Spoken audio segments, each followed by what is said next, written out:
ਸਤਿ ਸ਼੍ਰੀ ਅਕਾਲ। ਤੁਸੀਂ ਜੁੜੇ ਹੋਏ ਹੋ ਪੰਜਾਬੀ ਰੇਡੀਓ USA ਦੇ ਨਾਲ ਤੇ ਮੈਂ ਹਾਂ ਪ੍ਰਵੀਨ ਸ਼ਰਮਾ। ਇਸ ਵੇਲੇ ਪੰਜਾਬੀ ਰੇਡੀਓ USA ਦੇ ਫ੍ਰੈਜ਼ਨੋ ਆਫਿਸ ਤੋਂ ਲੈ ਕੇ ਹਾਜ਼ਰ ਹਾਂ ਪ੍ਰੋਗਰਾਮ ਖਬਰ ਤੇ ਨਜ਼ਰ। ਖਬਰ ਤੇ ਨਜ਼ਰ ਪ੍ਰੋਗਰਾਮ ਦੇ ਵਿੱਚ ਆਪਾਂ ਜੁੜਦੇ ਹਾਂ ਪੰਜਾਬ ਦੇ ਵਿੱਚ ਪੱਤਰਕਾਰ ਮਿੰਟੂ ਗੁਰਸਰਗਾ ਜੀ ਦੇ ਨਾਲ ਤੇ ਉਸ ਤੋਂ ਬਾਅਦ ਜਾਣਾਂਗੇ ਉਹਨਾਂ ਤੋਂ ਕੁਝ ਅਹਿਮ ਖਬਰਾਂ ਬਾਰੇ, ਕੁਝ ਖਾਸ ਜਾਣਕਾਰੀਆਂ ਤੇ ਲਵਾਂਗੇ ਉਹਨਾਂ ਦੀਆਂ ਟਿੱਪਣੀਆਂ। ਮਿੰਟੂ ਸਤਿ ਸ਼੍ਰੀ ਅਕਾਲ, ਸਵਾਗਤ ਹੈ ਪੰਜਾਬੀ ਰੇਡੀਓ USA ਦੇ ਪ੍ਰੋਗਰਾਮ ਖਬਰ ਤੇ ਨਜ਼ਰ ਦੇ ਵਿੱਚ।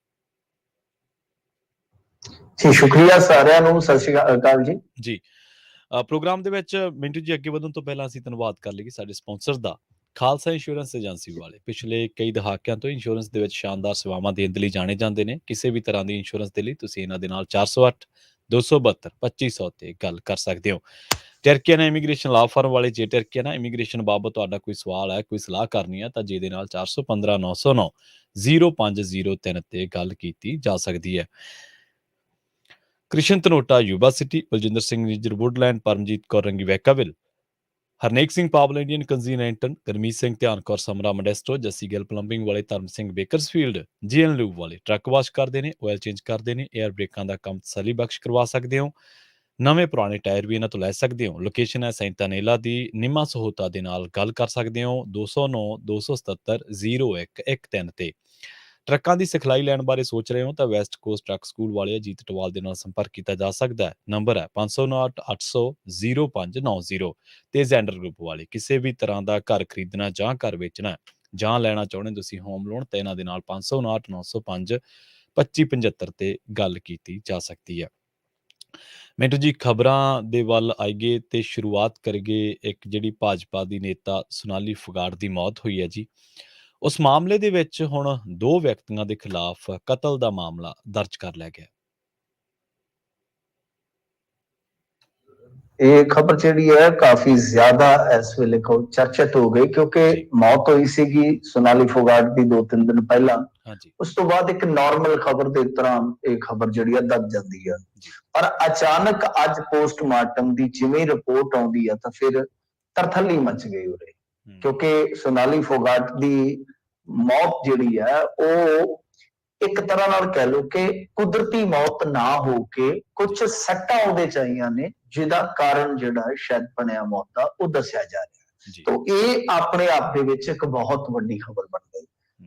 ਮਾਮਲਾ ਜਿਹੜਾ ਦਰਜ ਹੋਇਆ 302 ਦੇ ਤਹਿਤ, ਫਿਰ 302 ਦੇ ਤਹਿਤ ਜਦੋਂ ਮਾਮਲਾ ਦਰਜ ਹੋ ਗਿਆ ਜ਼ਾਰਾ ਜੀ ਕਰ ਲਿਆ ਕਿ ਗ੍ਰਿਫਤਾਰੀਆਂ ਹੋਣਗੀਆਂ, ਤਾਂ ਗ੍ਰਿਫਤਾਰੀ ਕਿਹਦੀ ਹੋਈ ਆ? ਉਹਦੇ ਪੀਏ ਦੀ ਤੇ ਪੀਏ ਦੇ ਮਿੱਤਰ ਦੀ। ਤੇ ਪਰਿਵਾਰ ਵਾਲੇ ਜਿਸ ਤਰ੍ਹਾਂ ਕਹਿ ਰਹੇ ਸਨ ਗੱਲ ਸੇਮ ਉਸੇ ਤਰ੍ਹਾਂ ਹੀ ਵਾਪਰੀ ਆ, ਬਿਲਕੁਲ ਉਸੇ ਤਰ੍ਹਾਂ ਹੀ ਵਾਪਰੀ ਆ, ਕਿਉਂਕਿ ਉਹ ਕਹਿ ਰਹੇ ਸੀਗੇ ਕਿ 3 ਸਾਲ ਪਹਿਲਾਂ ਇਹਦਾ ਸ਼ੋਸ਼ਣ ਕੀਤਾ ਸੀਗਾ, ਵੀਡੀਓ ਬਣਾ ਲਈ, ਫਿਰ ਉਹਦੀ ਬਿਨਾਂ ਤੇ ਇਹਨੂੰ ਬਲੈਕਮੇਲ ਕਰਦਾ ਰਿਹਾ। ਈਵਨ ਦੋ ਕਿ ਚੋਰੀ ਜਿਹੜੀ ਹੋਈ ਸੀ ਉਹਦੇ ਚ ਵੀ ਉਹਦਾ ਹੱਥ ਸੀ, ਕੁੱਟਦਾ ਮਾਰਦਾ ਵੀ ਸੀਗਾ, ਸਾਰਾ ATM ਜੋ ਵੀ ਤਾਮ ਝਾਮ ਹੁੰਦਾ ਕੰਮ ਧੰਦਾ ਸਾਰਾ ਕੁਝ ਉਹਦੇ ਹੱਥ ਸੀਗਾ ਜੀ। ਵੈਸੇ ਤੇ ਹੁਣ ਇਹ ਵੀ ਸਵਾਲ ਉੱਠਦਾ ਹੈ ਨਾ ਕਿ ਜਦੋਂ ਤੁਹਾਨੂੰ ਪਤਾ ਸੀਗਾ, ਇਹ ਤਾਂ ਹੈ ਨਹੀਂ ਕਿ ਸੋਨਾਲੀ ਫੁਗਾੜ ਨੇ ਮਰਨ ਤੋਂ ਬਾਅਦ ਤੁਹਾਨੂੰ ਦੱਸ ਦਿੱਤਾ ਜੀ, ਪਤਾ ਜੇ ਤੁਹਾਨੂੰ ਸੀਗਾ ਤੇ ਤੁਸੀਂ ਖਾਮੋਸ਼ ਕਿਉਂ ਰਹੇ? ਸਵਾਲ ਇਹ ਵੀ ਰਹੇਗਾ।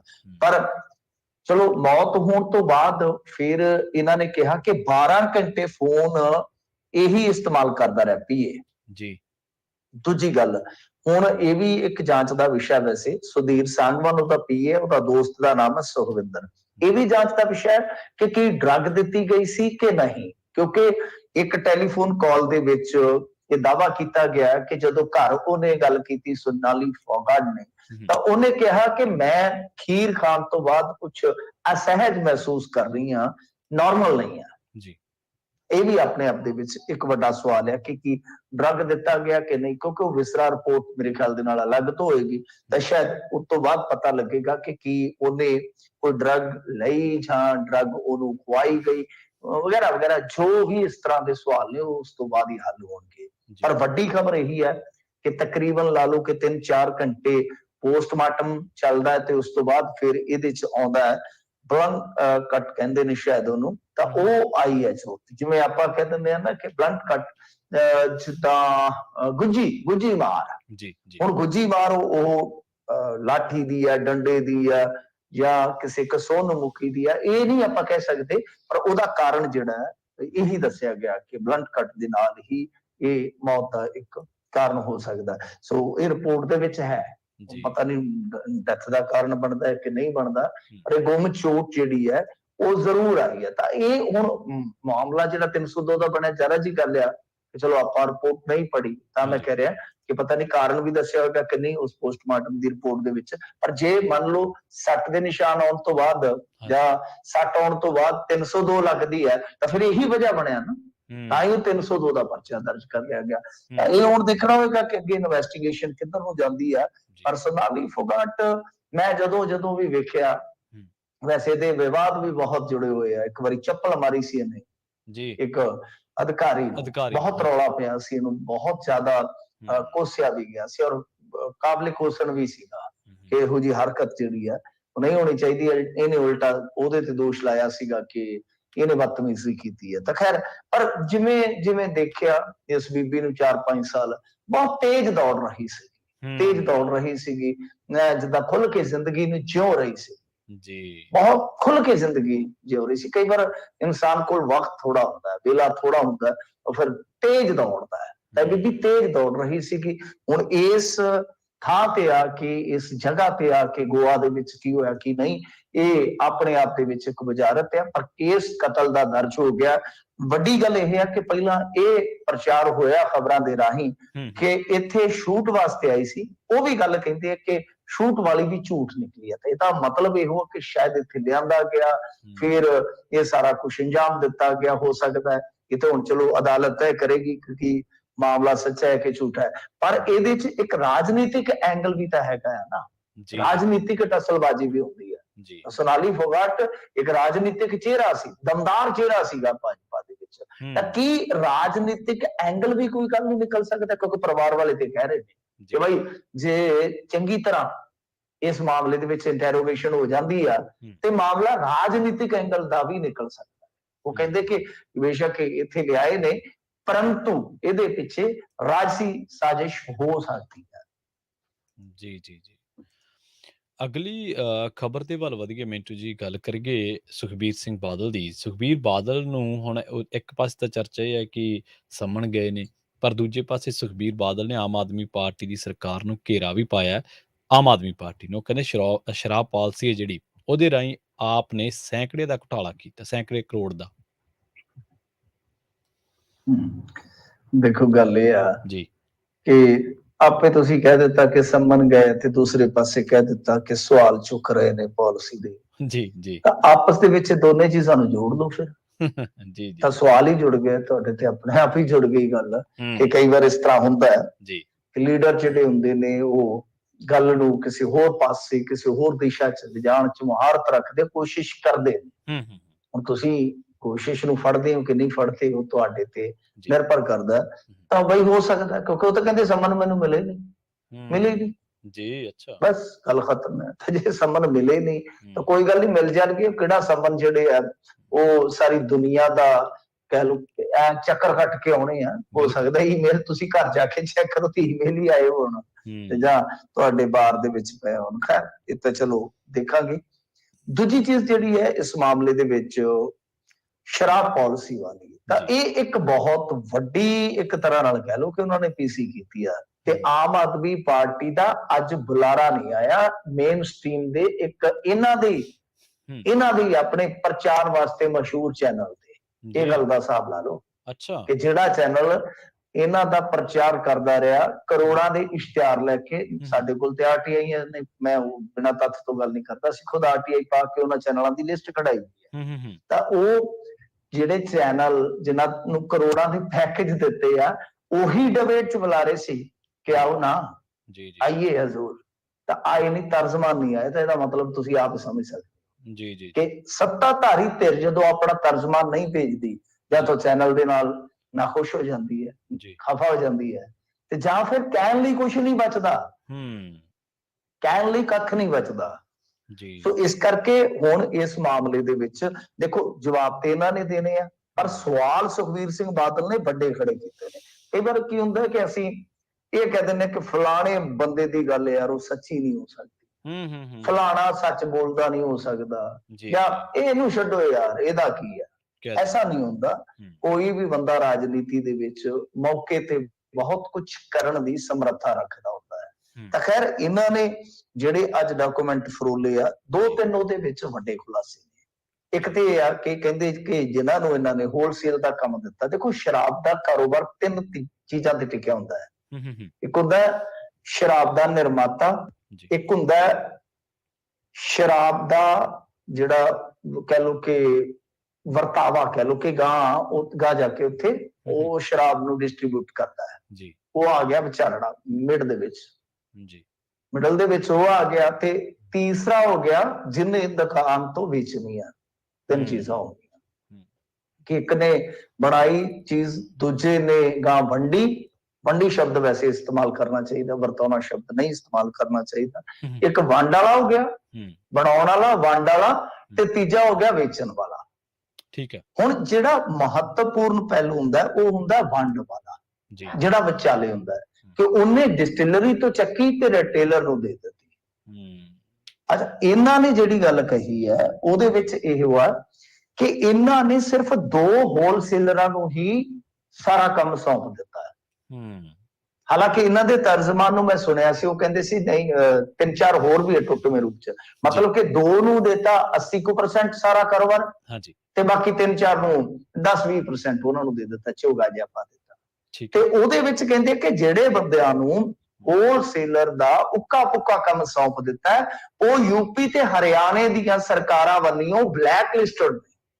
ਇਹ ਸਭ ਤੋਂ ਵੱਡੀ ਗੱਲ ਹੈ, ਕਿਉਂਕਿ ਉਹਨਾਂ ਨੇ ਉੱਥੇ ਵੀ ਇਸ ਧੰਦੇ ਦੇ ਵਿੱਚ ਫਰਾਡਬਾਜ਼ੀ ਕੀਤੀ ਹੈ। ਫਿਰ ਉਹ ਦੂਜੀ ਗੱਲ ਇਹ ਕਹਿੰਦੇ ਨੇ L1, ਮਤਲਬ ਕਿ ਤੁਸੀਂ ਸਮਝ ਕੇ ਨਾ ਕਿ ਉਹ ਕਿਹਨਾਂ ਨੂੰ ਕਹਿ ਰਹੇ ਆ। ਤਾਂ ਸਾਰਾ ਕਾਰੋਬਾਰ ਜਿਹੜਾ ਵਿਚਾਲੜਾ ਹੈ, ਵੰਡ ਵਾਲਾ ਜਿਹੜਾ ਮੁੱਖ ਤੌਰ ਤੇ ਕਹਿ ਲਓ ਕਿ ਮਲਾਈਦਾਰ ਹੈ, ਇਹ ਸਮਾਨ ਚੱਕਣਾ। ਤੁਸੀਂ ਫਰਜ਼ ਕਰੋ ਤੁਸੀਂ ਕੋਈ ਕਿਸੇ ਕਾਰੋਬਾਰ ਚੋਂ ਆ, ਤੁਸੀਂ ਇੱਕ ਗੋਡਾਊਨ ਚੋਂ ਸਮਾਨ ਚੱਕਣਾ, ਇੱਕ ਸਟੋਰ ਤੇ ਛੱਡਣਾ, US ਦੇ ਵਿੱਚ ਹੀ ਲਾ ਲਓ ਕਿ ਵੱਡੇ ਗੋਦਾਮ ਤੋਂ ਤੁਸੀਂ ਚੱਕਿਆ ਤੇ ਇੱਕ ਸਟੋਰ ਤੇ ਜਾ ਕੇ ਦੇ ਦਿੱਤਾ, ਤਾਂ ਵਿਚਾਲੇ ਤੁਹਾਡਾ ਮਾਰਜਨ ਜਿਹੜਾ ਉਹ ਫਿਕਸ ਹੈ, ਨਾ ਤਾਂ ਤੁਹਾਨੂੰ ਡਿਸਟਿਲਰੀ ਦਾ ਘਾਟਾ ਤੇ ਨਾ ਫਲਾਣਾ, ਨਾ ਉਧਰੋਂ ਵੀ ਫਿਕਸ ਤੇ ਉਧਰੋਂ ਵੀ ਫਿਕਸ। ਤਾਂ ਕਮਿਸ਼ਨ ਤੁਹਾਡਾ ਹੁੰਦਾ ਇਸ ਸਾਰੇ ਕਾਰੋਬਾਰ ਵਾਸਤੇ। ਹਾਲਾਂਕਿ ਸੁਖਬੀਰ ਸਿੰਘ ਬਾਦਲ ਹੋਰਾਂ ਦੇ ਰਾਜ ਦੇ ਵਿੱਚ ਵੀ ਇਹ ਇੱਕ ਬਹੁਤ ਵੱਡਾ ਸਵਾਲ ਹੁੰਦਾ ਸੀ ਕਿ ਕੁਝ ਬੰਦੇ ਹੀ ਹੈ ਜਿਹੜੇ ਉਹ ਮਤਲਬ ਕਿ ਡਿਸਟਿਲਰੀ ਦਾ ਕੰਮ ਵੀ ਸਾਂਭੀ ਜਾਂਦੇ ਆ, ਨਾਲ L1 ਦਾ ਵੀ ਸਾਂਭੀ ਜਾਂਦੇ ਆ। ਠੀਕ ਹੈ। ਇੱਥੇ ਇਹਨਾਂ ਨੇ ਕੀ ਕੀਤਾ, ਇਹਨਾਂ ਨੇ ਕਿਹਾ ਕਿ ਡਿਸਟਿਲਰੀ ਵਾਲਾ ਜਾਂ ਰਿਟੇਲਰ L1 ਲਈ ਅਪਲਾਈ ਨਹੀਂ ਕਰੇਗਾ, ਉਹ ਮਤਲਬ ਕਿ ਯੋਗ ਹੀ ਨਹੀਂ ਹੋਏਗਾ। ਸੋ ਇਹਨਾਂ ਨੇ ਨਖੇੜਾ ਕਰ ਦਿੱਤਾ, ਸਮਝਦੇ ਹੋ ਨਾ। ਤੇ ਦੋਸ਼ ਉਦੋਂ ਵੀ ਇਸੇ ਤਰ੍ਹਾਂ ਦੇ ਲੱਗਦੇ ਸੀ ਆਪਣੇ ਚਹੇਤਿਆਂ ਦੇ, ਇੱਧਰ ਲੱਗਣ ਲੱਗ ਪਏ ਕਿ ਇਹਨਾਂ ਨੇ ਕੀ ਕੀਤਾ ਕਿ ਮੁੜ ਕੇ ਉਹ ਜਿਹੜਾ ਕਮਿਸ਼ਨ ਸੀਗਾ ਉਹ ਇਹਨਾਂ ਨੇ 5% ਤੋਂ ਵਧਾ ਕੇ L1 ਵਾਲਿਆਂ ਦਾ 10 ਕਰ ਦਿੱਤਾ। ਮਤਲਬ ਜਿਹੜਾ ਦੋਸ਼ ਦਿੱਲੀ 'ਚ ਲੱਗ ਰਿਹਾ, ਦੇਖੋ ਕਿ ਬਈ ਇਹਨਾਂ ਨੇ 2% ਤੋਂ ਚੱਕ ਕੇ 12 ਕਰ ਦਿੱਤਾ ਆਮ ਆਦਮੀ ਪਾਰਟੀ ਵਾਲਿਆਂ, ਤੇ ਫਿਰ 12 ਨੂੰ ਕੀ ਕੀਤਾ ਕਿ 6 ਦੇ ਦਿੱਤਾ L1 ਨੂੰ, ਤੇ 6% ਇੱਕ ਕ੍ਰੈਡਿਟ ਨੋਟ ਦੇ ਜ਼ਰੀਏ ਆਪ ਵਸੂਲ ਕਰ ਲਿਆ ਠੇਕੇ ਵਾਲਿਆਂ ਤੋਂ ਨਗਦ। ਆਹ ਹੇਰ ਫੇਰ ਦਾ ਦੋਸ਼ ਹੈ ਐਕਚੁਅਲ 'ਚ ਉੱਥੇ। ਠੀਕ ਹੈ। ਮਤਲਬ ਕਿ ਜਿੱਦਾਂ ਕ੍ਰੈਡਿਟ ਨੋਟ ਦਾ ਮਤਲਬ ਕਿ ਜਿਹੜਾ L1 ਵਾਲਾ ਹੈ ਉਹਨੇ ਠੇਕੇ ਵਾਲੇ ਤੋਂ ਪੈਸੇ ਨਹੀਂ ਲਏ, ਉਹਨੇ ਕ੍ਰੈਡਿਟ ਨੋਟ ਦੇ ਦਿੱਤਾ ਕਿ ਮੈਂ ਤੈਨੂੰ ਇੰਨੇ ਦੀ ਸ਼ਰਾਬ ਦੇ ਦੂੰ, ਆ ਜਿਹੜੇ ਪੈਸੇ ਇੰਨੇ ਆ ਇਹ ਫਲਾਣੇ ਨੂੰ ਨਗਦ ਦੇ ਦੇ। ਆ ਕ੍ਰੈਡਿਟ ਨੋਟ ਦਾ ਚੱਕਰ ਹੋ ਗਿਆ। ਤਾਂ ਖੈਰ ਇਸ ਤਰ੍ਹਾਂ ਦਾ ਦੋਸ਼ ਇਹਨਾਂ ਨੇ ਲਾਇਆ। ਤੇ ਦੂਜੀ ਗੱਲ, ਇਹਨਾਂ ਨੇ ਸਾਰੇ ਹੋਟਲ ਦਾ, ਕਮਰੇ ਦਾ ਸਾਰਾ ਬਿਊਰਾ ਦਿੱਤਾ ਵਾ ਕਿ ਦੇਖੋ ਜਿਹੜੇ ਬੰਦਿਆਂ ਨੇ ਦਿੱਲੀ ਦੇ ਵਿੱਚ ਪਾਲਿਸੀ ਬਣਾਈ ਸੀ ਉਹਨਾਂ ਬੰਦਿਆਂ ਨੇ ਆ ਫਲਾਣੀ ਜਗ੍ਹਾ ਤੇ ਬੈਠ ਕੇ ਉਹੀ ਪਾਲਿਸੀ ਸੇਮ ਇੱਥੇ ਲਾਗੂ ਕਰ ਦਿੱਤੀ ਆ। ਜੇ ਉੱਥੇ ਕਪਲਾ ਤੇ ਇੱਥੇ ਵੀ ਕਪਲਾ, ਜੇ ਉੱਥੇ ਵਾਪਸ ਹੋਈ ਹੈ ਤੇ ਇੱਥੇ ਵੀ ਵਾਪਸ ਹੋਣੀ ਚਾਹੀਦੀ ਹੈ। ਜਾਂ ਉਹ ਕਹਿ ਰਹੇ ਨੇ ਕਿ ਜੇ ਉੱਥੇ CBI ਦੀ ਜਾਂਚ ਹੋਈ ਤੇ ਇੱਥੇ ਵੀ ਕਰਵਾ ਲਓ, ਇੱਥੇ ਕੀ ਹੈ। ਪਰ ਇੱਕ ਵੱਡਾ ਸਵਾਲ ਇਹ ਹੈ ਕਿ ਜਿਹੜੇ ਬੰਦਿਆਂ ਨੂੰ ਕਹਿ ਰਹੇ ਨੇ ਕਿ ਦੇਖੋ ਮੋਨੋਪੋਲੀ ਇਹਨਾਂ ਨੇ ਫਿਰ ਕਰਵਾ ਦਿੱਤੀ ਜੀ ਕਾਰੋਬਾਰ ਤੇ, ਜਿਹਦੀ ਇਹ ਗੱਲ ਕਰਕੇ ਸੱਤਾ 'ਚ ਆਏ ਸਨ, ਤਾਂ ਉਹਦੇ ਵਿੱਚ ਮੈਂ ਹੈਰਾਨ ਆ ਕਿ ਵੇਖੋ ਗੱਲ ਕੀ ਹੈ ਕਿ ਇਸ ਮੁਆਵਲੇ ਦੇ ਵਿੱਚ ਇੱਕ ਦਿਲਚਸਪ ਤੱਥ ਇਹ ਹੈ ਕਿ ਇਹਨਾਂ ਦੇ ਰਾਜ ਦੇ ਵਿੱਚ ਬਹੁਤ ਕੁਝ ਕਰਨ ਵਾਲੇ ਸ਼ਰਾਬ ਦੇ ਕਾਰੋਬਾਰੀ ਜਿਹੜੇ ਕਿ ਵਿਧਾਇਕ ਤੱਕ ਵੀ ਬਣੇ, ਉਹ ਹੁਣ ਇੱਧਰ ਵੀ ਹੈ, ਉਹ ਇੱਧਰ ਵੀ ਆ ਗਏ। ਸੋ ਆਪਣੇ ਆਪ ਦੇ ਵਿੱਚ ਬੜੀਆਂ ਦਿਲਚਸਪ ਗੱਲਾਂ ਨੇ ਕਿ ਹੁਣ ਇਹਨਾਂ ਨੂੰ ਇਹ ਸਾਰੀਆਂ ਚੀਜ਼ਾਂ ਦਿਖ ਰਹੀਆਂ, ਪਰ ਉਹਨਾਂ ਬੰਦਿਆਂ ਤੇ ਦੋਸ਼ ਲੱਗਦੇ ਸੀਗੇ ਉਸ ਟਾਈਮ। ਇਹ ਸਾਰਾ ਕਾਰੋਬਾਰੀ ਸਮੇਟੀ ਬੈਠੇ ਛੋਟੇ ਕਾਰੋਬਾਰੀ ਨੂੰ ਇਹ ਜੇ ਇੱਥੇ ਟਿਕਣ ਹੀ ਨਹੀਂ ਦਿੰਦੇ। ਸੋ ਆ ਇਸ ਵੇਲੇ ਦੀ ਸੂਰਤ ਹਾਲ ਹੈ। ਦੋਸ਼ ਇਹਨਾਂ ਨੇ ਵੱਡੇ ਲਾਏ ਨੇ, ਦੋਸ਼ ਏਦਾਂ ਨਹੀਂ ਹੈ ਕਿ ਤੁਸੀਂ ਕਹਿ ਦਿਓ ਕਿ ਸੁਖਬੀਰ ਬਾਦਲ ਨੇ ਲਾਏ ਆ ਤੇ ਰੱਦ ਕਰ ਦਿਓ, ਨਹੀਂ। ਦੋਸ਼ ਜਿਹੜੇ ਆ ਉਹਨਾਂ ਦਾ ਜਵਾਬ ਜ਼ਰੂਰ ਦੇਣਾ ਚਾਹੀਦਾ ਆਮ ਆਦਮੀ ਪਾਰਟੀ ਨੂੰ, ਪਰ ਮੈਂ ਜਿਵੇਂ ਤੁਹਾਨੂੰ ਸ਼ੁਰੂਆਤ ਦੇ ਵਿੱਚ ਦੱਸਿਆ ਕਿ ਇਹਨਾਂ ਦਾ ਆਪਣਾ ਤਰਜਮਾਨ ਵੀ ਨਹੀਂ ਆਇਆ ਜੀ। ਬਿਲਕੁਲ। ਅਗਲੀ ਖਬਰ ਦੇ ਵੱਲ ਵਧ ਗਏ ਮਿੰਟੂ ਜੀ, ਤੇ ਗੱਲ ਕਰੀਏ ਵਿਜੀਲੈਂਸ ਦਫ਼ਤਰ ਦੇ ਬਾਹਰ ਕਹਿੰਦੇ ਠੇਕੇਦਾਰ ਤੇ ਆਸ਼ੂ ਦੇ ਸਮਰਥਕ ਆਪਸ ਵਿੱਚ ਹੀ ਭਿੜ ਗਏ ਜੀ। ਉਹ ਇਹਨਾਂ ਦਾ ਉੱਥੇ ਜਿਹੜਾ ਰੌਲਾ ਚੱਲੀ ਜਦੋਂ ਉਹ ਆਂਦੇ ਹੁੰਦੇ ਪੰਜਾਬੀ ਦੇ ਵਿੱਚ ਕਿ ਰੱਸੀ ਸੜ ਗਈ ਆ, ਵੱਟ ਨਹੀਂ ਗਿਆ, ਏਦਾਂ ਕਹਿੰਦੇ ਹੁੰਦੇ ਆ ਨਾ, ਤਾਂ ਉਹ ਹਾਲ ਆ ਇਸ ਵੇਲੇ। ਦੇਖੋ ਠੇਕੇਦਾਰਾਂ ਨੇ ਸਾਰਾ ਕਾਂਡ ਕੀਤਾ, ਸਭ ਨੂੰ ਪਤਾ ਹੈ ਜੀ, ਕਿਉਂਕਿ ਦੇਖੋ ਜਿਹਨੂੰ ਨੁਕਸਾਨ ਹੋਇਆ ਹੋਏਗਾ ਉਹਨਾਂ ਦੇ ਵਿੱਚੋਂ ਹੀ ਇੱਕ ਨੂੰ ਫਾਇਦਾ ਹੋਇਆ ਹੋਵੇਗਾ। ਨੁਕਸਾਨ ਵਾਲਾ ਚਾਹੇਗਾ ਕਿ ਫਾਇਦੇ ਵਾਲੇ ਦੀ ਹੁਣ ਲੱਤ ਤੋੜੀ ਹੈ ਕਿਸੇ ਤਰੀਕੇ ਨਾਲ, ਇਹ ਹੈ ਨਾ ਜੀ ਜੀ, ਮਨ ਸਾਈਕੀ ਆ ਕਿ ਬਈ ਇਹ ਤਾਂ ਇੰਨਾ ਫਾਇਦਾ ਲੈ ਗਿਆ, ਤਾਂ ਹੁਣ ਕਿਸੇ ਤਰੀਕੇ ਦੇ ਨਾਲ ਇਹ ਫਸੇ। ਸਰਕਾਰ ਜਦੋਂ ਉਹਦੇ ਪੱਖ ਦੀ ਹੈ ਤਾਂ ਫਿਰ ਕੁਛ ਨਹੀਂ ਕਰ ਸਕਦੇ ਤੁਸੀਂ ਇੰਤਜ਼ਾਰ ਕਰੋਗੇ, ਤੁਸੀਂ ਇੰਤਜ਼ਾਰ ਕਰੋਗੇ ਕਿ ਜਦੋਂ ਸਹੀ ਸਮਾਂ ਆ ਗਿਆ ਫਿਰ ਅਸੀਂ ਵਾਰ ਕਰਾਂਗੇ, ਪਹਿਲਾਂ ਇੰਤਜ਼ਾਰ ਕਰਾਂਗੇ ਫਿਰ ਵਾਰ ਕਰਾਂਗੇ। ਹੁਣ ਸਰਕਾਰ ਬਦਲੀ, ਉਹਨਾਂ ਨੇ ਵਾਰ ਕਰ ਦਿੱਤਾ, ਸਾਰਾ ਚੱਕ ਕੇ ਪਲੰਦਾ ਜਿਹੜਾ ਉਹ ਰੱਖ ਦਿੱਤਾ ਸਰਕਾਰ ਦੇ ਮੂਹਰੇ। ਸ਼ਿਕਾਇਤ ਸਭ ਤੋਂ ਪਹਿਲਾਂ ਠੇਕੇਦਾਰਾਂ ਵੱਲੋਂ ਹੋਈ ਸੀ, ਉਸ ਤੋਂ ਬਾਅਦ ਫਰਮਾਂ ਚੱਕੀਆਂ ਗਈਆਂ, ਉਸ ਤੋਂ ਬਾਅਦ ਸਾਰਾ ਤਾਣਾ ਬਾਣਾ ਤੁਹਾਡੇ ਸਾਹਮਣੇ ਖੁੱਲ ਗਿਆ ਤਾਣਾ ਪੀਟਾ। ਤਾਂ ਹੁਣ ਇਹਦੇ ਚ ਕੀ ਹੈ ਕਿ ਉਹ ਜਿਹੜੇ ਠੇਕੇਦਾਰ ਮਤਲਬ ਕਿ ਇੱਕ ਪਾਰਟੀ ਬਣੇ ਹੋਏ ਨੇ, ਉਹ ਵਿਜੀਲੈਂਸ ਦੇ ਦਫ਼ਤਰ ਆਏ ਤੇ ਉੱਥੇ ਸਭ ਨੇ ਇਹ ਬੈਠੇ ਸੀਗੇ। ਉਹਨਾਂ ਦਾ ਦੋਸ਼ ਆ ਕਿ ਇਹਨਾਂ ਦੇ ਵਿੱਚੋਂ ਆਸ਼ੂ ਦੇ ਖਾਸਮ ਖਾਸ ਇੱਕ ਬੰਦੇ ਨੇ ਕੋਈ ਲੁੱਚਾ ਇਸ਼ਾਰਾ ਕੀਤਾ। ਅੱਜ ਕੱਲ ਲੁੱਚੇ ਇਸ਼ਾਰੇ ਬੰਦਿਆਂ ਨੂੰ ਵੀ ਹੋਣ ਲੱਗ ਪਏ, ਮਤਲਬ ਕਿ ਉਂਗਲ ਜੀ ਵਿਖਾਈ ਆ, ਇਥੋਂ ਤੂੰ ਕੌਣ ਮੈਂ ਕੌਣ, ਫਲਾਂ ਫਲਾਂ ਫਲਾਂ ਫਲਾਂ ਫਲਾਂ, ਤਲਖ ਗੁਲਾਮੀ ਜਿਹੜੀ ਆ ਉਹ ਵੱਧ ਗਈ। ਫਿਰ ਪੁਲਿਸ ਸੀਗੀ ਨੇੜੇ ਤੇ ਪੁਲਿਸ ਨੇ ਛੱਡ ਛਡਾ ਕਰਵਾ ਦਿੱਤਾ ਇਹਨਾਂ ਦਾ। ਹਾਲਾਂਕਿ ਉਹ ਠੇਕੇਦਾਰ ਦੱਸਦੇ ਆ ਕਿ ਸਵੇਰੇ ਵੀ ਇਸ ਖਾਸਮ ਖਾਸ ਬੰਦੇ ਨੇ ਕਮੈਂਟਬਾਜ਼ੀ ਕੀਤੀ ਆ, ਲਾਗੇ ਉਹ ਲੱਗਣ ਡਿਆ ਸੀਗਾ ਜਿਵੇਂ ਆਦਤ ਹੁੰਦੀ ਕਈਆਂ ਬੰਦਿਆਂ ਦੀ, ਇਹ ਗੱਲ ਲਾ ਕੇ ਜੇ ਕੀਤੀ ਆ ਤਾਂ ਅਸੀਂ ਫਿਰ ਉਦੋਂ ਵੀ ਅਣਗੌਲੀ ਕਰ ਦਿੱਤੀ ਕਿ ਛੱਡੋ ਖੜਾ, ਗੁੱਸਾ ਥੋੜਾ ਜਿਹਾ, ਕੋਈ ਗੱਲ ਨਹੀਂ, ਸੂਤ ਹੋ ਜਾਣਗੇ, ਪਰ ਉਹ ਸੂਤਰ ਹੋ ਨਹੀਂ ਰਹੇ ਤੇ ਸਗੋਂ ਵਿਗੜ ਰਹੇ ਨੇ ਉਲਟਾ। ਤਾਂ ਹੁਣ ਪੁਲਿਸ ਕਹਿੰਦੀ ਹੈ ਕਿ ਅਸੀਂ ਦੋਹਾਂ ਧਿਰਾਂ ਨੂੰ ਸੁਣ ਰਹੇ ਆ, ਜਿਹੜੀ ਧਿਰ ਦਾ ਕਸੂਰ ਹੋਇਆ ਅਸੀਂ ਭਾਈ ਕਾਰਵਾਈ ਕਰਾਂਗੇ। ਪਰ ਗੱਲ ਇਹ ਹੈ ਕਿ ਕਾਂਗਰਸੀ ਉੱਥੇ ਤੰਬੂ ਲਾ ਕੇ ਬੈਠੇ, ਠੇਕੇਦਾਰ ਕਹਿੰਦੇ ਕਿ ਧਾਰਾ 144 ਲੱਗੀ ਹੈ ਜੀ, ਇਹ ਚੁੱਕ ਕੇ ਮਾਰੋ ਪਰਾਂ ਇਹਨਾਂ ਦੇ ਤੰਬੂ, ਜੇ ਕੀ ਕਰਦੇ ਇੱਥੇ। ਹੁਣ ਉਹ ਤੰਬੂ ਪਤਾ ਨਹੀਂ ਪੁੱਟਦੇ ਆ ਕਿ ਨਹੀਂ ਪੁੱਟਦੇ, ਪਰ ਮੇਰਾ ਖਿਆਲ ਹੈ ਕਿ ਲੱਗੇ ਰਹਿਣ ਦਿਓ। ਘੱਟੋ ਘੱਟ ਇਹਨਾਂ ਦੇ ਰਾਜ ਦੇ ਕੁਝ ਨਿਸ਼ਾਨ ਤੇ ਇਸ ਤਰ੍ਹਾਂ ਜਿਹੜੇ ਆ ਨਾ ਲੋਕਾਂ ਨੂੰ ਦਿਸਦੇ ਰਹਿਣ, ਬਚੇ ਖੁਚੇ ਨਿਸ਼ਾਨ ਦਿਸਣੇ ਬਹੁਤ ਜ਼ਰੂਰੀ ਨੇ ਜੀ। ਇਹ ਪਤਾ ਲੱਗੇ ਕਿ ਕਾਂਗਰਸ ਵੀ ਹੈਗੀ ਆ ਉਰੇ, ਤੇ ਕਾਂਗਰਸ ਅੱਜ ਤੰਬੂਆਂ 'ਚ ਮਤਲਬ ਕਿ ਮਹਿਲਾਂ 'ਚੋਂ ਨਿਕਲ ਕੇ ਤੰਬੂਆਂ 'ਚ ਬੈਠੀ ਆ। ਉਹ ਕਾਹਦੇ ਕਰਕੇ ਬੈਠੀ ਆ? ਇਹਨਾਂ ਨੂੰ ਥੋੜੀ ਬਹੁਤੀ ਮੱਤ ਮਿਲੇ, ਥੋੜੀ ਬਹੁਤੀ ਅਕਲ ਸ਼ਾਇਦ ਆ ਜਾਵੇ, ਸਬਕ ਮਿਲੇ ਜੀ ਕਿ ਉੱਚੀਆਂ ਸ਼ਾਨਦਾਰ ਹਵੇਲੀਆਂ 'ਚੋਂ ਨਿਕਲ ਕੇ ਅੱਜ ਸੜਕ ਤੇ ਤੰਬੂ ਲਾ ਕੇ ਆਸ਼ੂ ਤੇਰੀ ਸੋਚ ਤੇ ਪਹਿਰਾ ਦਿਉਂਗੇ, ਠੋਕ ਕੇ ਮਿੱਠਾ ਪੱਤੀ ਰੋਕ ਕੇ ਵਗੈਰਾ ਵਗੈਰਾ ਨਾਰੇ ਜਿਹੜੇ ਚੱਲ ਰਹੇ ਨੇ। ਇਹ ਪਤਾ ਤੇ ਲੱਗੇ ਘੱਟੋ ਘੱਟ ਲੋਕਾਂ ਨੂੰ ਕਿ ਹਾਂ ਬਈ ਇਹਨਾਂ ਦਾ ਸਫ਼ਰ ਕਿਵੇਂ ਸ਼ੁਰੂ ਹੋਇਆ ਤੇ ਇਹ ਕਿੱਥੋਂ ਆ ਕੇ ਖਤਮ ਹੋਣਾ ਹੈ। ਸੋ ਗੱਲ ਇਹ ਆ, ਕਾਂਗਰਸੀਆਂ ਨੂੰ ਚਾਹੀਦਾ ਕਿ ਬਾਈ ਹੁਣ ਤੁਸੀਂ ਨਾ ਚੁੱਪ ਕਰਕੇ ਤੰਬੂ ਜੋ ਵੀ ਲਾਏ ਆ ਬੈਠੇ ਰਹੋ, ਇੱਥੇ ਇੰਤਜ਼ਾਰ ਕਰੋ ਕਿ ਕਾਨੂੰਨ ਕੀ ਫੈਸਲਾ ਦਿੰਦਾ ਹੈ। ਕਿਉਂਕਿ ਜਦੋਂ ਤੁਸੀਂ ਇਹੋ ਜਿਹੀ ਕਾਰਵਾਈ ਕਰਦੇ ਸੀ ਨਾ ਕਿ ਤੁਹਾਡਾ ਮੁੱਛ ਨੂੰ ਵਟਾ ਦੇ ਕੇ ਇੱਕੋ ਜਵਾਬ ਹੁੰਦਾ ਸੀਗਾ, ਕਾਨੂੰਨ ਆਪਣਾ ਕੰਮ ਕਰ ਰਿਹਾ ਹੈ ਜੀ। ਤੇ ਹੁਣ ਕੀ ਕਾਨੂੰਨ ਇੱਥੇ ਕ੍ਰਿਕਟ ਖੇਡਣ ਡਿਆ, ਕਾਨੂੰਨ ਆਪਣਾ ਕੰਮ ਕਰਨ ਡਿਆ, ਜਾਓ ਤੁਸੀਂ ਆਪਣਾ ਕੰਮ ਕਰੋ ਜੀ। ਬਿਲਕੁਲ ਜੀ। ਅਗਲੀ ਖਬਰ ਦੇ ਵੱਲ ਵਧ ਗਏ ਤੇ ਗੱਲ ਕਰੀਏ ਮਰਹੂਮ ਪੰਜਾਬੀ ਨੌਜਵਾਨ ਗਾਇਕ ਸਿੱਧੂ ਮੂਸੇਵਾਲਾ ਦੀ। ਮਿੰਟ ਜੀ, ਹੁਣ ਉਹਦੇ ਲਈ ਕੈਂਡਲ ਮਾਰਚ ਕੱਢਿਆ ਗਿਆ। ਬੰਬੀਹਾ ਗਰੁੱਪ ਦੀ ਧਮਕੀ ਦੀ ਫਿਰ ਇੱਕ ਵਾਰੀ ਚਰਚਾ ਹੈ, ਕਹਿੰਦੇ ਕਿ ਨਹੀਂ ਛੱਡਾਂਗੇ ਦੁਸ਼ਮਣਾਂ ਨੂੰ। ਹਾਂਜੀ, ਦੇਖੋ ਗੱਲ ਕੀ ਹੈ ਕਿ ਇਸ ਮਾਮਲੇ ਦੇ ਵਿੱਚ ਇਹ ਆ ਕਿ ਕੈਂਡਲ ਮਾਰਚ ਹੁਣੇ ਖਤਮ ਹੋਇਆ ਥੋੜੀ ਦੇਰ ਪਹਿਲਾਂ। ਬਹੁਤ ਘੱਟ ਸੀਗਾ ਉੱਥੇ, ਬਹੁਤ ਰਸ਼ ਸੀਗਾ, ਇੰਨਾ ਜ਼ਿਆਦਾ ਰਸ਼ ਸੀਗਾ ਕਿ ਇਸ ਮਾਮਲੇ ਦੇ ਵਿੱਚ ਜੇ ਤੁਸੀਂ ਦੇਖੋਗੇ ਤਾਂ ਦੇਖਣ ਵਾਲੀ ਗੱਲ ਇਹ ਆ ਕਿ ਹਜੇ ਵੀ ਹਮਦਰਦੀ ਉਸ ਪਰਿਵਾਰ ਦੇ ਨਾਲ ਘਟੀ ਨਹੀਂ ਹੈ ਕਿ ਬਹੁਤ ਜ਼ਿਆਦਾ ਹਮਦਰਦੀ ਹੈ ਲੋਕਾਂ ਦੀ। ਇਨਸਾਫ ਮਾਰਚ ਦੇ ਵਿੱਚ ਬਹੁਤ ਰਸ਼ ਸੀਗਾ ਉੱਥੇ ਵੀ ਜੀ।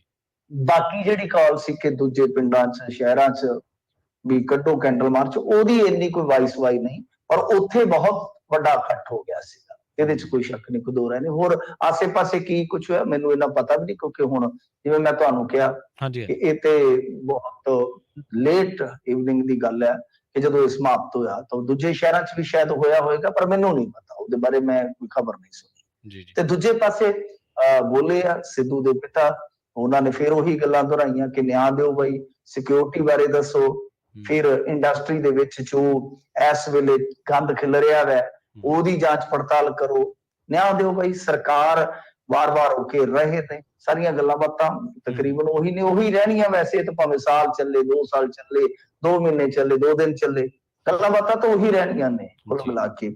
ਤਾਂ ਇਸ ਵਿੱਚ ਹੁਣ ਜਿਹੜੀ ਦੂਜੀ ਗੱਲ ਤੁਸੀਂ ਕਹੀ ਹੈ ਕਿ ਧਮਕੀ ਆਈ ਆ ਬੰਬੀਹਾ ਗਰੁੱਪ ਦੀ, ਤਾਂ ਉਹਨਾਂ ਨੇ ਇਹਦੇ ਵਿੱਚ ਇਹ ਗੱਲ ਕਹੀ ਆ ਕਿ ਇਹਨਾਂ ਨੂੰ ਅਸੀਂ ਛੱਡਣਾ ਨਹੀਂ ਹੈ, ਮਤਲਬ ਕਿ ਜਿਹੜੇ ਦੁਸ਼ਮਣ ਕਿਹੜੇ ਆ, ਇੱਕ ਸ਼ਾਇਦ ਮਨਕੀਰਤ ਦਾ ਨਾਂ ਲੈ ਰਹੇ ਨੇ ਉਹ ਮਨੀ ਭਲਵਾਨ ਦਾ, ਫਿਰ ਇਸ ਤੋਂ ਇਲਾਵਾ ਦੂਸਰਾ ਨਾਂ ਲੈ ਰਹੇ ਨੇ ਗੋਲਡੀ ਬਰਾੜ ਦਾ, ਕਿ ਇਹ ਚਾਹੇ ਕਿਤੇ ਵੀ ਚਲੇ ਜਾਣ, ਚਾਹੇ ਰੱਬ ਕੋਲ ਵੀ ਚਲੇ ਜਾਣ, ਛੱਡਣੇ ਅਸੀਂ ਤਾਂ ਵੀ ਨਹੀਂ। ਤਾਂ ਉਹ ਧਮਕੀਆਂ ਦਾ ਸਿਲਸਿਲਾ ਲਗਾਤਾਰ ਜਾਰੀ ਹੈ। ਵੈਸੇ ਉਹ ਮਿਨਿਸਟਰੀ ਨੇ ਵੀ ਅਲਰਟ ਭੇਜਿਆ ਹੋਇਆ ਕਿ ਬਈ ਇਹਨਾਂ ਤੇ ਹਮਲਾ ਹੋ ਸਕਦਾ, ਜਦੋਂ ਇਹਨਾਂ ਨੂੰ ਅਦਾਲਤ 'ਚ ਪੇਸ਼ ਕੀਤਾ ਜਾਊਗਾ, ਹੋ ਸਕਦਾ ਕਿ ਉਸ ਵੇਲੇ ਇਹਨਾਂ ਤੇ ਹਮਲਾ ਹੋ ਜਾਵੇ। ਇਸ ਕਰਕੇ ਇੱਥੇ ਸਿਕਿਉਰਿਟੀ ਵਾਲੇ ਮਾਮਲੇ ਦੇ ਵਿੱਚ ਵੀ ਕੋਈ ਢਿਲਾਈ, ਕੋਈ ਨਰਮਾਈ ਨਹੀਂ ਵਰਤ ਸਕਦੇ, ਵੈਸੇ ਵਰਤਣਗੇ ਵੀ ਨਹੀਂ, ਕਿਉਂਕਿ ਅੱਗੇ ਬਹੁਤ ਵੱਡਾ ਨੁਕਸਾਨ ਹੋ ਚੁੱਕਾ, ਕਿਉਂਕਿ ਹੁਣ ਹੋਰ ਨੁਕਸਾਨ ਹੋ ਗਿਆ ਤੇ ਬਹੁਤ ਮਾੜੀ ਗੱਲ ਆ। ਪਰ ਇੱਥੇ ਦੂਜੇ ਪਾਸੇ ਉਹਨਾਂ ਦਾ ਗਿਲਾ ਕਿ ਇਹਨਾਂ ਨੂੰ ਤਾਂ ਤੁਸੀਂ ਬਹੁਤ ਸਿਕਿਉਰਿਟੀ ਦਿੱਤੀ ਹੈ, ਸਾਡੇ ਵਾਲੇ ਦੀ ਸਿਕਿਉਰਿਟੀ ਤੁਸੀਂ ਜਿਹੜੀ ਹੈਗੀ ਸੀ ਉਹ ਵੀ ਪੁੱਠੀ ਲੈ ਲਈ ਆ, ਵਾਪਸ ਲੈ ਲਈ ਆ, ਉਹ ਕਿਨ ਕਰਵਾਈ ਆ, ਉਹਦਾ ਨਾਮ ਤੇ ਦੱਸੋ। ਜਨਤਕ ਤੌਰ ਤੇ ਉਹ ਫੈਸਲਾ ਤੁਸੀਂ ਕਿਵੇਂ ਲਿਆ ਕਿ ਪਹਿਲਾਂ ਸਿਕਿਉਰਿਟੀ ਦਿੱਤੀ ਤੇ ਫਿਰ ਵਾਪਸ ਕਿਉਂ ਲਈ, ਇਹਦਾ ਜਵਾਬ ਤੇ ਦੇ ਦਿਓ ਕਮ ਸੇ ਕਮ। ਉਹ ਸਵਾਲ ਨੇ, ਦੇਖੋ ਸਵਾਲ ਰਹਿਣੇ ਨੇ ਹਾਲ ਦੀ ਘੜੀ। ਤਾਂ ਇਹ ਕੈਂਡਲ ਮਾਰਚ ਹੈ ਜਿਹੜਾ ਉਹ ਸਮਾਪਤ ਹੋ ਚੁੱਕਾ। ਧਮਕੀ ਵਾਲਾ ਜਿੱਥੋਂ ਤੱਕ ਮਸਲਾ ਹੈ, ਇਹ ਧਮਕੀ ਮੇਰੇ ਖਿਆਲ ਦੇ ਨਾਲ ਕੁਝ ਕੁ ਦਿਨਾਂ ਦੇ ਵਿੱਚ ਦੂਜੀ ਵਾਰੀ ਆ ਗਈ ਆ।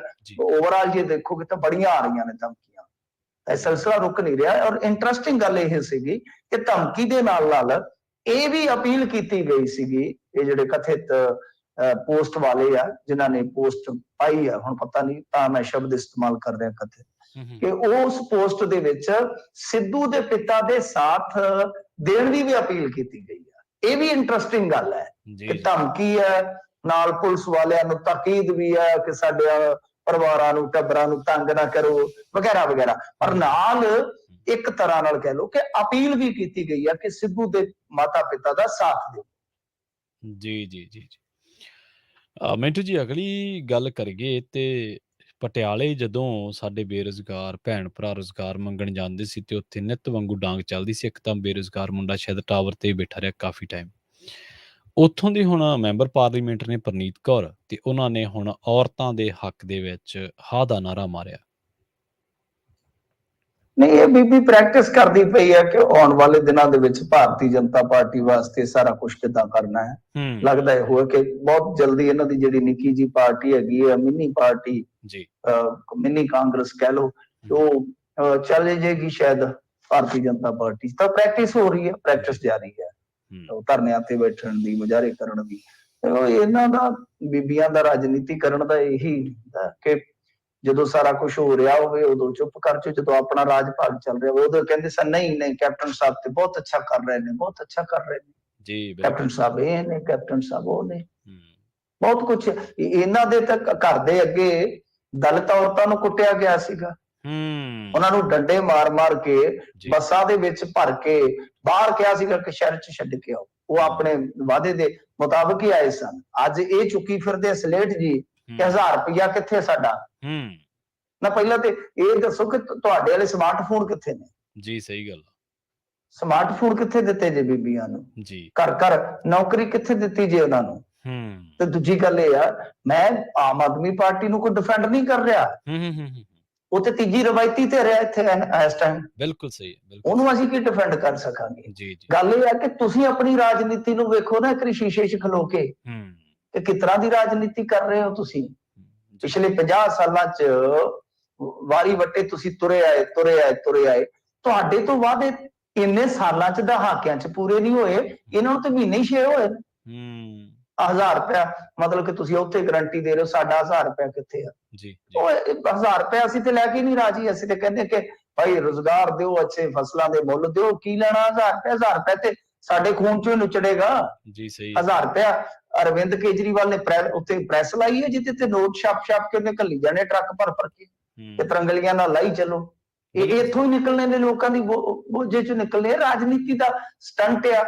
ਉਹ ਸਿਮਰਤੀ ਇਰਾਨੀ ਵਾਂਗੂ ਉਹ ਆਪਦੇ ਵਾਰੀ ਜਦੋਂ 400 ਦਾ ਸਿਲੰਡਰ ਸੀ ਤੇ ਚੁੱਕ ਕੇ ਸਿਲੰਡਰ ਤੇ ਸੜਕ ਤੇ ਬਹਿ ਗਈ ਸੀ। ਹਾਂਜੀ। ਤੇ ਅੱਜ ਸਿਲੰਡਰ ਹੈ ਜਿਹੜਾ, ਉਹ ਸਿਲੰਡਰ ਇਹ ਇੰਨਾ ਮਤਲਬ ਕਿ ਜਿੰਨਾ ਉਹਦੇ ਚ ਗੈਸ ਨਹੀਂ ਹੁੰਦਾ, ਉਦੋਂ ਭਾਰੇ ਤੇ ਰੁਪਈਏ ਹੋ ਜਾਂਦੇ ਨੇ ਉਹਦੇ ਮੁਕਾਬਲੇ ਲੈਣਾ। ਇੰਨੀ ਰਕਮ ਲੱਗਦੀ ਹੈ, 1000 ਤੋਂ ਉੱਤੇ ਦਾ ਜ਼ਰੂਰ ਸਿਲੰਡਰ ਜੀ। ਉਜਵਲਾ ਸਕੀਮ ਦੇ ਇਕੱਲੇ ਸਿਲੰਡਰ ਰਹਿ ਗਏ, ਵਿੱਚ ਗੈਸ ਹੈ ਨਹੀਂ ਗੀ, ਗੈਸ ਹੈ ਨਹੀਂ ਗੀ। ਤਾਂ ਗੱਲ ਇਹ ਆ ਕਿ ਇਹ ਰਾਜਨੀਤਿਕ ਸਟੰਟਬਾਜ਼ੀ ਆ। ਹੁਣ ਇਹ ਕਰੀ ਜਾਣ, ਪ੍ਰੈਕਟਿਸ ਹੈ ਵੈਸੇ ਇਹਨਾਂ ਦੀ, ਕਿਉਂਕਿ ਅਮਰਿੰਦਰ ਸਿੰਘ ਜੀ ਤੇ ਸਿਹਤ ਪੱਖੋਂ ਨਸਾਜ਼ ਨੇ, ਫਿਰ ਮਾੜੀ ਮੋਟੀ ਕਿਤੇ ਖਾਣਾ ਪੂਰਤੀ ਥੋੜੀ ਬਹੁਤੀ ਕਰਨੀ ਚਾਹੀਦੀ ਹੈ। ਠੀਕ ਹੈ, ਕੋਈ ਗੱਲ ਨਹੀਂ। ਬੀਬੀ ਪ੍ਰਨੀਤ ਕੌਰ ਜੀ, ਤੁਹਾਨੂੰ ਘੱਟੋ ਘੱਟ ਲੋਕਾਂ ਨੇ ਮਹਿਲਾ ਤੋਂ ਸੜਕਾਂ ਤੱਕ ਤੇ ਲਿਆ ਦਿੱਤਾ ਹੈ ਨਾ। ਆਉਣ ਵਾਲੇ ਸਮੇਂ 'ਚ ਹਾਲੇ ਤੁਸੀਂ ਦਲੀਜਾਂ ਤੱਕ ਜਾਓਗੇ। ਜੀ ਜੀ ਜੀ। ਵੈਸੇ ਇਹ ਤਾਂ ਗੱਲ ਸਹੀ ਹੈ ਮਿੰਟੂ ਜੀ, ਤੁਹਾਡੀ ਗੱਲ ਕਿ ਮਹਿਲਾ ਤੋਂ ਸੜਕ ਤੱਕ ਤਾਂ ਆ ਗਿਆ। ਤੁਹਾਨੂੰ ਯਾਦ ਹੋਣਾ ਜਦੋਂ ਕਾਂਗਰਸ ਨੇ ਚੀਫ ਮਿਨਿਸਟਰ ਦੀ ਕੁਰਸੀ ਤੋਂ ਲਾਤਾ ਸੀ ਕੈਪਟਨ ਸਾਹਿਬ ਨੂੰ, ਉਦੋਂ ਫਿਰ ਮੇਅਰ ਦੀ ਕੁਰਸੀ ਤੱਕ ਵੀ ਰੌਲਾ ਪਾਉਣ ਗਏ ਸੀ, ਪੌੜੀਆਂ ਚੜ੍ਹ ਕੇ ਗਏ ਸੀ ਤਾਂ ਕੈਪਟਨ ਸਾਹਿਬ। ਹਾਂਜੀ, ਤੇ ਮੈਂ ਉਦੋਂ ਵੀ ਕਿਹਾ ਸੀਗਾ, ਮੈਂ ਕਿਹਾ ਹੁਣ ਜੋ ਭੱਜੇ ਫਿਰਦੇ ਜੇ ਉਦੋਂ ਥੋੜਾ ਸਿਸਵਾਂ ਤੋਂ ਸਿੱਧਵਾਂ ਦਾ ਸਫ਼ਰ ਤੈਅ ਕਰ ਲੈਂਦੇ, ਪੰਜਾਬ ਦੇ ਵਿਚਾਲੇ ਆ ਜਾਂਦੇ ਜੀ। ਲੁਧਿਆਣੇ ਦੇ ਲਾਗੇ ਪੈਂਦਾ ਸਿੱਧਵਾਂ, ਵਿਚਾਲੇ ਜੇ ਆ ਜਾਂਦਾ ਸੈਂਟਰ 'ਚ। ਕਿ ਜੇ ਕਿਤੇ ਸਿਸਵਾਂ ਤੋਂ ਸਿੱਧਵਾਂ ਆ ਜਾਂਦੇ, ਵਿਚਾਲੇ ਖਲੋ ਕੇ ਸਾਰੇ ਪੰਜਾਬ ਨੂੰ ਦੇਖ ਲੈਂਦੇ, ਤੇ ਹੁਣ ਤਰਲੇ ਨਾ ਮਾਰਨੇ ਪੈਂਦੇ। ਬਿਲਕੁਲ, ਤਰਲੇ ਨਾ ਮਾਰਦੇ ਪੈਂਦੇ। ਦੇਖੋ, ਕਰਮ ਫਲ ਭੋਗਣਾ ਪੈਣਾ, ਕਰਮ ਫਲ ਭੋਗਣਾ ਪੈਣਾ ਹਜ਼ੂਰ। ਜਿੱਥੇ ਮਰਜ਼ੀ ਭੱਜ ਲਓ। ਜਿੱਥੇ ਉਹ ਕੋਈ ਮੱਛੀ ਫੜਦਾ ਸੀਗਾ, ਮੱਛੀ ਫੜਦਾ ਤੇ ਉਹ ਮਤਲਬ ਕਿ ਕੋਈ ਆਇਆ ਤੁਹਾਡੇ ਵਰਗਾ ਮਤਲਬ ਚੰਗਾ ਨਰੋਆ ਮੁੰਡਾ, 2 ਵਾਰੀਆਂ ਗਿੱਚੀ 'ਚ ਮੱਛੀ ਖੋ ਕੇ ਲੈ ਗਿਆ। ਅੱਛਾ। ਉਹ ਤੇ ਮੱਛੀ ਖੋ ਕੇ ਲੈ ਗਿਆ, ਖਾਣ ਵਾਸਤੇ ਮੱਛੀ ਦੇ ਅੰਗੂਠੇ ਤੇ ਦੰਦੀ ਜੀ ਵੱਢ ਦਿੱਤੀ। ਤਾਂ ਉਹਨੇ ਸ਼ੱਕ ਛਕਾ ਲਈ ਜੀ।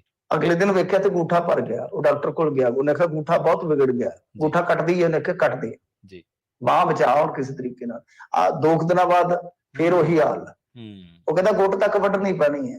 ਕਹਿੰਦਾ ਵੱਢਦੇ, ਹੁਣ ਕੀ ਕਰੀਏ, ਟੁੰਡੂ ਜਿਹਾ ਲੈ ਕੇ ਤੁਰੇ ਫਿਰਾਂਗੇ ਜੀ। ਫਿਰ 15 ਦਿਨਾਂ ਬਾਅਦ ਕਹਿੰਦਾ ਗਈ ਏ, ਆ ਕੂਣੀ ਤੱਕ ਗਈ ਮਿੱਤਰਾ, ਜੋੜ ਹੀ ਕੱਢਣਾ ਪੈਣਾ।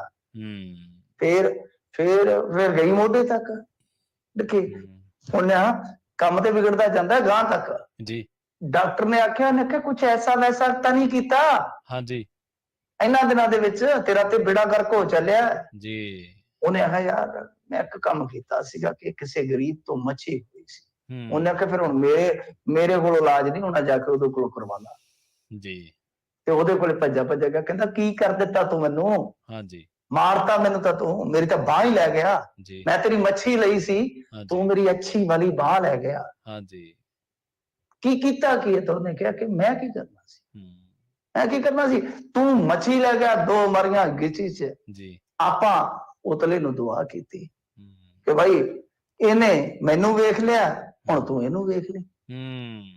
ਤੂੰ ਮੈਨੂੰ ਵੇਖ ਲਿਆ ਸੀ, ਇਹ ਗਰੀਬ ਹੈ, ਮੈਂ ਇਹਨੂੰ ਕਿਹਾ ਹੁਣ ਤੂੰ ਇਹਨੂੰ ਵੇਖ ਲਾ। ਸੋ ਇਹ ਆ ਕਰਮਾਂ ਦਾ ਫਲ ਜੀ। ਬਿਲਕੁਲ ਸਹੀ, ਬਹੁਤ ਇੰਸਪੀਰੇਸ਼ਨਲ ਮੋਟੀਵੇਸ਼ਨਲ ਸਟੋਰੀ ਸੁਣਾਈ ਵੈਸੇ ਮਿੰਟੂ ਜੀ ਤੁਸੀਂ। ਖੈਰ, ਅਗਲੀ ਖਬਰ ਦੇ ਵੱਲ ਵਧੀਏ ਮਿੰਟੂ ਜੀ। ਜਾਂਦੇ ਗੱਲ ਕਰੀਏ ਉਹਨਾਂ ਲੋਕਾਂ ਦੀ ਜਿਨ੍ਹਾਂ ਦੀ ਗੱਲ ਬਹੁਤ ਘੱਟ ਹੁੰਦੀ ਹੈ, ਤੇ ਵੈਸੇ ਦੋਨੇ ਹੱਥੀ ਲੱਡੂ ਬਹੁਤ ਵਾਰੀ ਇਹਨਾਂ ਦੇ ਹੱਥ ਦੇ ਵਿੱਚ ਹੀ ਹੁੰਦੇ ਆ। ਗੱਲ ਕਰੀਏ ਅਫਸਰਸ਼ਾਹੀ ਦੀ। ਕਹਿੰਦੇ ਵੀ ਇੱਕ ਹੋਰ ਅਫਸਰ ਜਿਹੜਾ ਉਹ ਵਿਦੇਸ਼ ਭੱਜਣ ਦੇ ਚੱਕਰ ਦੇ ਵਿੱਚ ਸੀ। ਪਿਛਲੇ ਦਿਨੀ ਚਰਚਾ ਇਹ ਵੀ ਹੋਈ ਕਿ ਪਹਿਲਾਂ ਹੀ ਬਹੁਤ ਕੈਨੇਡਾ ਦੀ PR ਲਈ ਬੈਠੇ ਆ ਜੀ। ਹਾਂਜੀ, ਦੇਖੋ ਗੱਲ ਕੀ ਹੈ ਕਿ ਜਦੋਂ ਇਸ ਤਰ੍ਹਾਂ ਦਾ ਮਾਹੌਲ ਬਣ ਜਾਵੇ ਜੀ ਕਿ PR ਮੁੱਲ ਵਿਕਦੀ ਹੋਵੇ ਤੇ ਤੁਹਾਡੇ ਕੋਲ ਪੈਸੇ ਦੀ ਕਮੀ ਨਾ ਹੋਵੇ, ਫਿਰ ਕੀ ਹੈ? ਫਿਰ ਕੀ ਦਿੱਕਤ ਹੈ ਜੀ? ਫਿਰ ਉਹਦੇ 'ਚ ਕੀ ਹੋਏਗਾ ਕਿ ਤੁਸੀਂ ਇਹ ਯਤਨ ਕਰੋਗੇ, ਤੁਸੀਂ ਕਾਹਨੂੰ, ਮੈਂ ਕਹਿ ਲੈਣਾ ਕਿ ਸਾਡੇ ਵਰਗਾ ਜਿਹੜਾ ਵੀ ਕੋਈ ਜਿੱਦਾਂ ਦਾ ਲੱਗਦਾ ਹੋਏਗਾ, ਹਾਂਜੀ ਹਾਂਜੀ, ਕਿ ਫਿਰ ਇਹ ਯਤਨ ਕਰੇਗਾ ਕਿ ਪੰਡ ਵੱਡੀ ਤੋਂ ਵੱਡੀ ਕਰ ਲਓ, ਇੱਥੋਂ ਨਿਕਲਣਾ ਤੇ ਹੈ। ਪੰਡ ਵੱਡੀ ਤੋਂ ਵੱਡੀ ਕਰ ਲਓ। ਜਦੋਂ PR ਹੀ ਮੁੱਲ ਵਿਕਦੀ ਹੈ ਜੀ ਜੀ, ਕਿਊਬਿਕ ਦੇ ਵਿੱਚ ਸੁੱਟੋ ਉੱਥੇ 1.2 ਮਿਲੀਅਨ, ਅੱਜ ਹੀ ਲੈ ਲਓ PR, ਅੱਜ ਹੀ ਲੈ ਲਓ, ਹੁਣੇ ਲੈ ਲਓ ਜੀ। ਪਰ ਕੌਣ ਮਾਤੜ ਸਾਡੇ ਵਰਗਾ ਕਿੱਥੋਂ ਕੱਢ ਲੂਗਾ ਵੀ ਜੀ? ਸਹੀ ਹੈ। ਇੱਥੇ ਤੇ ਸਵੇਰੇ ਉੱਠ ਕੇ ਜਵਾਕ ਸਕੂਲ ਜਾਣ ਲੱਗੇ ਜਦੋਂ ਮੰਗਦਾ ਤੇ ਟੁੱਟੇ ਪੈਸੇ ਵੀ ਨਹੀਂ ਨਿਕਲਦੇ ਕਈ ਵਾਰ ਜੀ ਜੀ। ਤਾਂ ਉਹ PR ਲਈ ਉਹਨਾਂ ਕੋਲ ਹੀ ਨਿਕਲਣਗੇ ਜਿਨ੍ਹਾਂ ਦੇ ਕੋਲ ਪਰਨਾਲੇ ਲੱਗੇ ਨੇ ਬਾਈ। PR ਲਈ ਉਹਨਾਂ ਕੋਲ ਹੀ ਨਿਕਲਣਗੇ, ਮਾਫ ਕਰਨਾ, ਜਾਂ ਜਿਨ੍ਹਾਂ ਕੋਲ ਬਾਈ ਜੱਦੀ ਪੁਸ਼ਤੀ ਹੈ ਸਮਾਨ, ਜਾਂ ਜਿਨ੍ਹਾਂ ਨੇ ਮਿਹਨਤ ਕਰਕੇ ਜੋੜਿਆ। ਪਰ ਜਿਹੜਾ ਚੋਰ ਬੰਦਾ ਹੈ ਜਿਹਨੇ ਭੱਜਣਾ ਉਹ ਚੋਰੀ ਕੱਖ ਇੱਕ ਤੇ ਪੰਜਾਬੀਆਂ ਨੇ ਕਹਾਵਤਾਂ ਬੜੀਆਂ ਚੁਣ ਕੇ ਬਣਾਈਆਂ। ਹਾਂਜੀ ਚੋਰੀ ਕੱਖ ਦੀ ਵੀ ਅਖੇ ਲੱਖ ਦੀ ਵੀ, ਬਈ ਜ਼ਬਰਦਸਤ ਕਰ ਚੋਰੀ ਤੋਂ। ਦੇਖ ਲਓ। ਚੋਰੀ ਛੋਟੀ ਨਾ ਕਰ, ਹੁਣ ਚੋਰੀ ਵੱਡੀ ਕਰ, ਤਾਂ ਫਿਰ ਅਗਲਾ ਵੱਡੀ ਕਰੂਗਾ। ਭੱਜਣਾ ਹੈ, ਪੀਆਰ ਦੇ ਪੈਸੇ ਉਹੀ ਲੱਗਣੇ ਆ, ਪੀਆਰ ਲੈ ਕੇ ਪਹਿਲਾਂ ਰੱਖ ਲਈ, ਜਾਂ ਜਾ ਕੇ ਕਿਸੇ ਨੇ ਆਪਣੇ ਸਕੇ ਸੋਦਰੇ ਨੇ ਲੈ ਲਈ, ਉਸ ਤੋਂ ਬਾਅਦ ਫਿਰ ਕਿਰਾਇਆ ਮਾਰਦੇ ਨੇ। ਇਹ ਕਿਰਾਇਆ ਜਿਵੇਂ ਟਿੱਬਿਆਂ ਚ ਕਿਰਾਇਆ ਮਾਰਿਆ ਜਾਂਦਾ ਹੈ, ਉਸ ਤਰ੍ਹਾਂ ਨੋਟ ਇਕੱਠੇ ਕਰਕੇ ਨਿਕਲਦੇ ਨੇ। ਅੱਜ ਇੱਕ ਕੋਈ ਬੈਂਕ ਵਾਲਾ 7 ਕਰੋੜ ਦਾ ਫਰਾਡ ਆ, ਕਪੂਰਥਲਾ ਦੇ ਵਿੱਚ ਵਿਜੀਲੈਂਸ ਪਹੁੰਚੀ ਹੋਈ ਆ, ਟੈਲੀਫੋਨ ਸਾਰੇ ਸਟਾਫ ਦੇ ਬੰਦ ਆ, ਤਲਾਸ਼ੀ ਹੋ ਰਹੀ ਆ, ਰਿਕਾਰਡ ਖੰਗਾਲੇ ਜਾ ਰਿਹਾ। ਦੱਸਿਆ ਜਾ ਰਿਹਾ ਕਿ ਇੱਕ ਹੁੰਦੀ ਹੈ ਬੈਂਕ ਦੀ ਇੰਟਰਨਲ ਵਿਜੀਲੈਂਸ ਹੁੰਦੀ ਹੈ ਜੀ ਜੀ, ਤਾਂ ਉਹਨੇ ਇਸ਼ਾਰਾ ਕਰ ਦਿੱਤਾ ਸੀਗਾ ਕਿ ਕਾਂਡ ਹੋ ਗਿਆ।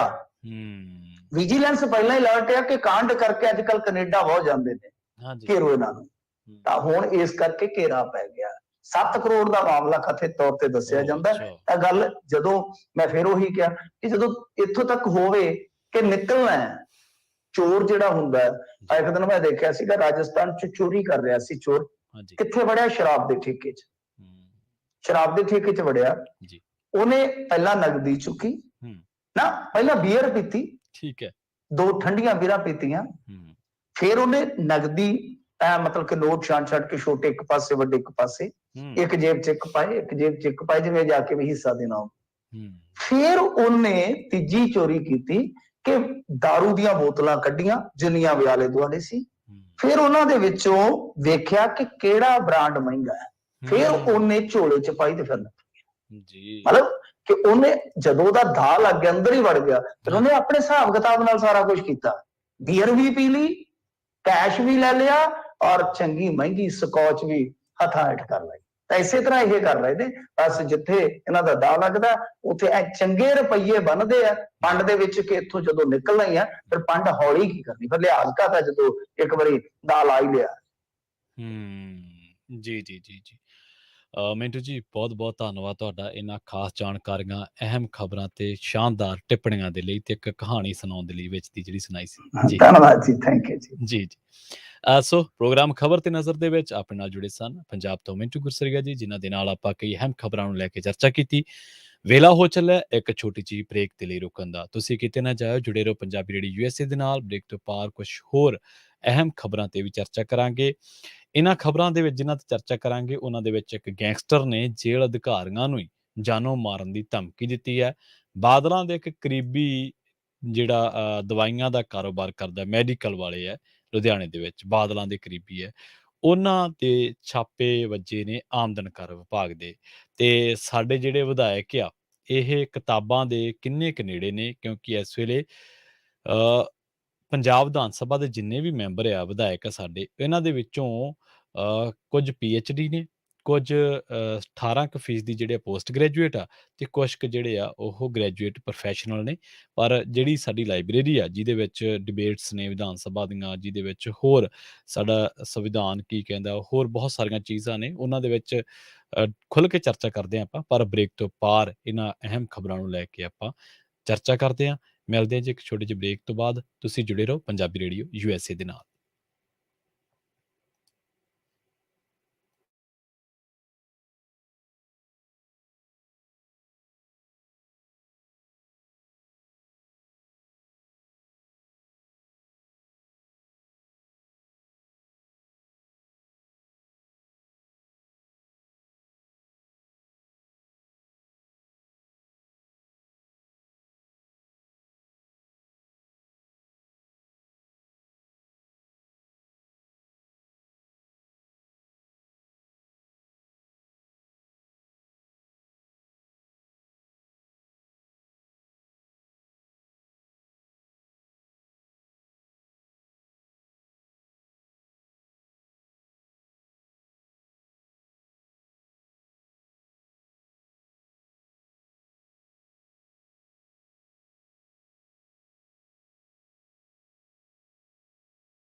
ਬ੍ਰੇਕ ਤੋਂ ਬਾਅਦ ਇੱਕ ਵਾਰ ਮੁੜ ਤੋਂ ਤੁਹਾਡਾ ਸਾਰਿਆਂ ਦਾ ਸਵਾਗਤ ਹੈ ਪ੍ਰੋਗਰਾਮ ਖਬਰ ਤੇ ਨਜ਼ਰ ਦੇ ਵਿੱਚ। ਤੁਸੀਂ ਜੁੜੇ ਹੋਏ ਹੋ ਪੰਜਾਬੀ ਰੇਡੀਓ ਯੂਐਸਏ ਦੇ ਨਾਲ ਤੇ ਮੈਂ ਹਾਂ ਪ੍ਰਵੀਨ ਸ਼ਰਮਾ।